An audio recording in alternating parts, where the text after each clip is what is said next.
Graded 3, it's problem 4-47. It says simplify without using a calculator.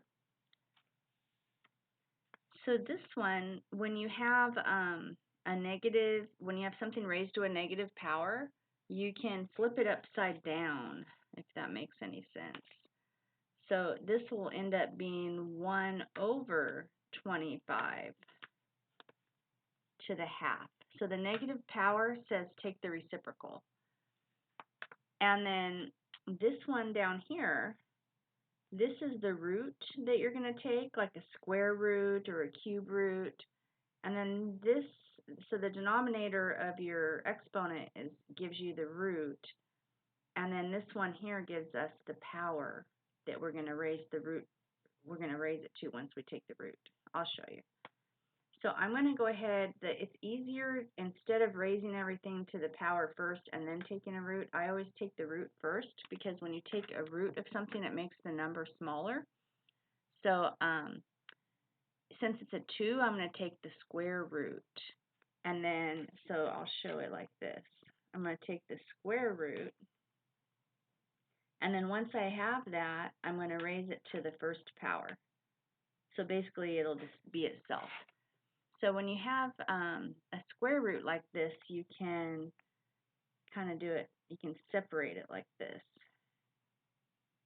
And then whatever this ends up, I'm going to raise it to the first power. So the square root of 1 is 1, and the square root of 25 is 5. And if I raise that to the first power, it'll still just be 1/5. So the answer is 1/5 for this one.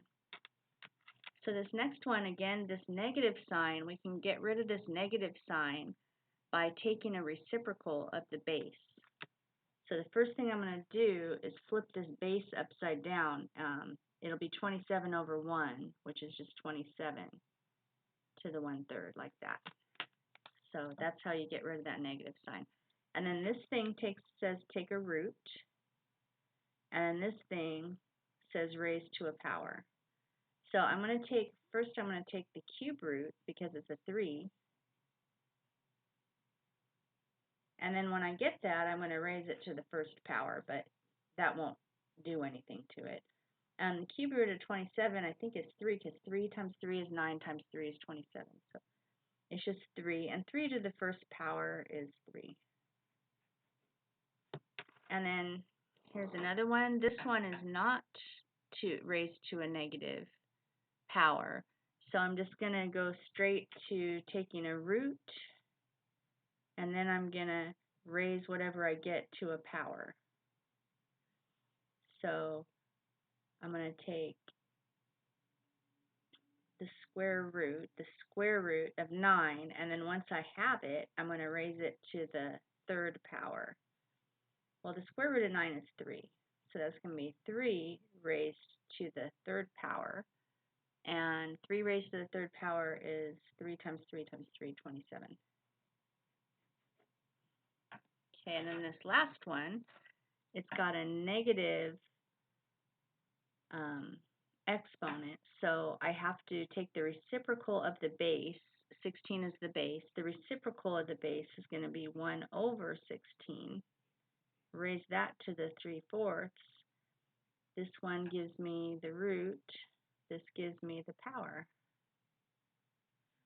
Okay, so first I'm going to take the 4th root of 1/16, and then once I find out what that is, I'm going to raise it to the third power. So I can break these roots apart, like I can take the 4th root of 1 and the 4th root of 16, and once I get all that, I got to cube it. So 1 times 1 times 1 times 1 times 1. So 1 to the 4th is 1. So the 4th root of 1 is 1. This is going to be 1. And remember, I'm going to cube this when I'm done. What would be the 4th root of 16? I'm going to try 2. Let's see if 2 times 2 times 2 times 2. If 2 to the 4th is 16, then 2 is the 4th root. 2 times 2 is 4 times 2 is 8 times 2. So it's 2. So now I have 1/2, and I have to raise it to the third power. So 1 raised to the third power is 1. And 2 raised to the third power is 2 times 2 times 2, 8. Or you could say, you could do it this way. It's a half times a half times a half. 1 times 1 times 1 is 1. 2 times 2 times 2 is 8.